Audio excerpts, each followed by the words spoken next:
Hello friends, good morning. आप सभी का उड़ान ज़िंदगी के चैनल में स्वागत है। काफ़ी दिनों से मैं वीडियो नहीं डाल पा रहा था, उसका एक रीज़न था कि मैं किसी दूसरे प्रोजेक्ट में बिज़ी था। सो अभी आप लोगों को एचआर पे वीडियो मिलेगी और जिसमें अपडेट रहेगा। सो आज हम अपनी वीडियो में बताने वाले हैं कि किसी भी कंपनी के लिए कंप्लायंसेस क्यों ज़रूरी है एंड क्या क्या कंप्लायंसेस इज़ मैंडेटरी है। सबसे पहले कंप्लायंसेस में आता है ग्रीनफील्ड प्रोजेक्ट। जब आप लैंड और बिल्डिंग आपका लैंड आप परचेज़ करते हैं तो उसके बाद में ग्रीनफील्ड प्रोजेक्ट स्टार्ट होता है, जिससे आपको सबसे पहले उसमें जो है सीएलयू या लैंड यूज़ परमिशन की ज़रूरत होती है। एंड उसको आप अगर लीज़ पे ले रहे हैं तो रजिस्टर्ड लीज़ डीड की ज़रूरत होती है, या आपका रेंट परमिशन अप्लाई करना होता है अथॉरिटी को। तो वो फर्स्ट वहाँ से स्टार्ट होता है। देन आपका इन्वायरमेंटल क्लियरेंस होता है, जो कि आपको इन्वायरमेंटल से रिलेटेड जो है लेना पड़ता है एनओसी। देन उसके बाद फैक्ट्री बिल्डिंग प्लान अप्रूवल कराना पड़ता है, उस पर काम करना पड़ता है, मैप बनाने पड़ते हैं। देन मैप बनाने के बाद उसका अप्रूवल लेना पड़ता है। फिर BOCW एक्ट रजिस्ट्रेशन होता है। देन उस पर सेस असेसमेंट होता है एंड सेस डिपॉजिट किया जाता है। ये टोटल कवर्ड एरिया पे होता है। ओपन एंड कवर्ड एरिया बहुत कैलकुलेट होता है। देन कवर्ड एरिया के हिसाब से वो सेस डिपॉजिट होता है। देन उसके बाद CGWA NOC होता है। इसका मतलब होता है कि जो permission from ground water authority से परमिशन होता है, जो बोरवेल लेते हैं, बोरवेल की परमिशन आपको लेनी पड़ती है। स्पेशली दिल्ली NCR में ये काफ़ी टफ है और रिस्ट्रिक्शंस हैं।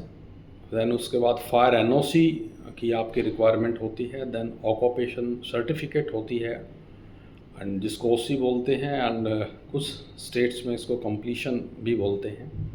देन फैक्ट्री लाइसेंस आपको ज़रूरत होता है, फैक्ट्री लाइसेंस की बात करें। देन उसके बाद आप बात करेंगे labour law and factory act compliances की। इसमें आपको factory registration, licence amendment if required है तो, देन आपका कॉन्ट्रैक्टर लेबर लाइसेंस होता है, उसको RC भी बोलते हैं। देन PF रजिस्ट्रेशन होता है। देन उसका कंप्लायंसेस भी मैंडेटरी है, कंप्लायंसेस करना होता है। देन ESI होता है। देन उसके बाद उसका registration and compliances time to time करना होता है। सर्टिफाइड स्टैंडिंग ऑर्डर्स होते हैं, जिसमें कि कंपनी की सारी कंप्लीट SOP लिखी हुई होती है, और उसके अकॉर्डिंग ही शिफ्ट एंड उसका जो वहाँ का जो लोकल चीज़ें हैं वो सब एग्जीक्यूट करना पड़ता है। तो उसमें स्टैंडिंग ऑर्डर्स में आपको सब कुछ मेंशन करना पड़ता है। देन आपको अप्रूवल लेना होता है। Then hygiene and sanitation certificate लेना होता है, इशू कराना होता है। देन उसके बाद में नेक्स्ट अगर हम बात करें तो इन्वायरमेंटल एंड पोल्यूशन कंप्लायंसेस होता है। तो इनिशियली हमको जो है पोल्यूशन की NOC के लिए you can say CTE apply करना होता है। देन CTE के बाद में फिर हमको CTO लेना होता है। देन हजार्ड्स वेस्ट ऑथराइजेशन होता है CTO के टाइम पे। Then plastic waste management and EPR, आजकल EPR मैंडेटरी हो गया, जहाँ पे भी प्लास्टिक का काम होता है उसमें EPR मैंडेटरी हो गया है। Then forest and Aravalli NOC होता है, फॉरेस्ट से क्लियरेंस लेना होता है। फिर स्टेचुरी कंप्लायंसेस होती है कुछ, लाइक आपका उद्यम रजिस्ट्रेशन होता है। देन DIC में रजिस्ट्रेशन होता है, एक्सप्लोसिव लाइसेंस की रिक्वायरमेंट होता है। Then weight and measurement registration होता है, उसमें भी रजिस्ट्रेशन कराना पड़ता है। देन आपका पैन कार्ड एंड ये you can say the GST registration होता है।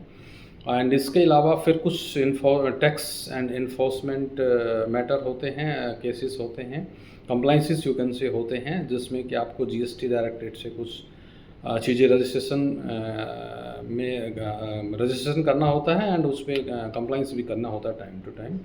देन उसके बाद में आपका इनकम टैक्स से रिलेटेड कुछ रजिस्ट्रेशन एंड उसके इनकम टैक्स के लिए जो पैन कार्ड कंपनी का वो भी सब उसमें मैंडेटरी होता है। देन उसके बाद इन्फोर्समेंट डायरेक्टरेट से अगर कोई भी पेंडिंग चीज़ें हैं तो वो भी वहाँ से क्लियरेंस लेना पड़ता है। तो इस तरह से ये कंप्लाइंसेस कंपनी की जो ओवरऑल जो कंप्लाइंसेस है वो इस तरह से की जाती है।